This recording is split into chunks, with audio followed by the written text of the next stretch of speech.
everybody, my name is Terry, and in this episode we're going to install this engine into a Honda CB750K.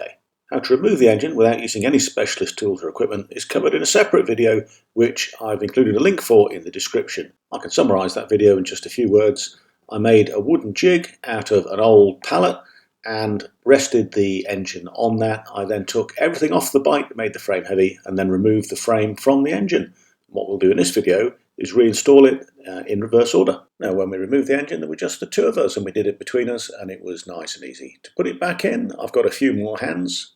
Strictly speaking you could probably do this on your own if you rested the front and the back of the bike on something and slid it along. You could definitely do it with two people without causing any injury or strain. But to have four people doing it, well, that's luxury. Why wouldn't you? If you've got mates, then why not have them along to help? Stop, back towards the garage doors a bit, stop, lower, lower, lower. Chris, you walk it round to the front. That's it, keep going. Right, you guys start walking it from the back. I want you to go a little bit lower for me. That's it, keep coming round. Keep coming round, we're nearly there. Okay, right, so stay there. Now the reason it's so easy to put the frame on the engine is that between the two arrows here on the other side of the bike, that lower part of the frame is detachable, so you can just slide the frame over the engine. Once it's in position, what we need to do is just to make the bike frame stable, so it's more or less lined up with the engine and its mounting points. To do that, I've got some bricks at the front and a little crowbar which I'm going to put through the holes for the axle. At the back, I'm going to put a jack onto the rear of the hydraulic ramp and a little piece of wood across that. You don't need a hydraulic ramp for any of this, it's just what we had the engine on and it allowed me to raise it to work on the engine to do the jobs that I was doing. You could easily do all of this on your garage floor.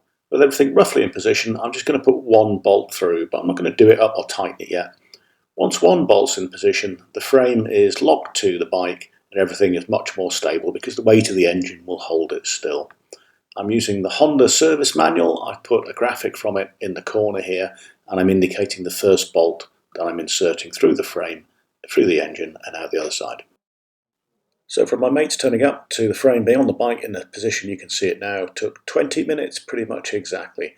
And I think that's a good advert for having good mates and for actually doing it with help and not trying to attempt this on your own. Next we replace the lower part of the frame on the right hand side of the bike, but to make room to get it in we have to loosen this footrest hanger. With that done, the rear part of the frame closest to us here just next to my right hand, can be placed over the two studs that are already in the frame.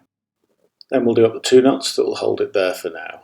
At the moment we'll do everything finger tight and then we'll torque everything to its proper value at the end, and that's so that we've got a little bit of wiggle room as we're moving the frame around and lining up on all of the mounting points. Now we'll secure the front end of the frame, and this is done using two triangular brackets that come together and make a kind of a sandwich, and they have 3 bolts that go through the frame in a line and 1 bolt which then mounts it subsequently to the engine itself. Now moving to the left hand side of the bike, I'm going to insert this long rod which has got room for a nut on the other end through the front of the footrest hanger, through the engine and out the other side. Now the mounting bolts are all lined up really precisely, so if you find that something won't go through, it's just a case if you've already got one bolt through of rotating it slightly. But of course a gentle tap to get it through won't do any harm either. Now we'll put the washer and a nut on the other side, and you'll remember that we loosened that footrest hanger in order to get everything in, so once we've tightened up that nut we will also bear down on the 2 bolts that we loosened in order to get the footrest hanger loose and create room for the frame. Back to the front of the engine now, and these 2 triangular brackets, and there's a fairly odd arrangement here. A bolt goes through the triangular bracket and into a sort of a slot on the front of the engine. Then you put in the nut, and the slot, which I'm indicating here with a circle, holds the nut captive so that you can tighten up the bolt without it turning. And here I'm just repeating that on the left hand side of the bike. Now to the front lower mounting point, and here we have a rod with a thread on each end, and so you put a knot on each end and then centre it up by tightening each side just a little bit until it pinches the engine. This feels slightly awkward, not quite sure why they didn't just go for a nut and bolt like every other mounting. Now I did everything up finger tight or light spanner tight to begin with, just in case we needed to wiggle the frame to get the engine in, but to be honest the build quality is tremendous considering it's a 45-year-old motorcycle, everything lined up perfectly. But now for completeness, I'm going to go all the way around and I'm going to show you the torque settings in Newton meters as we tighten each of those nuts and bolts that we've just put in.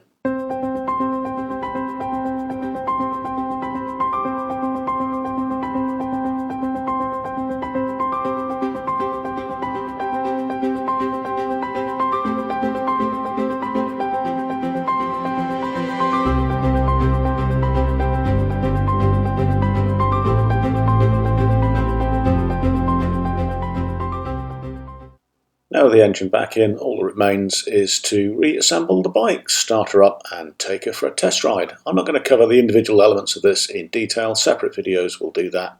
But this is just for credibility really, just to show you that the bike went back together and is running perfectly now. Thanks very much for watching, see you next time, ride safely.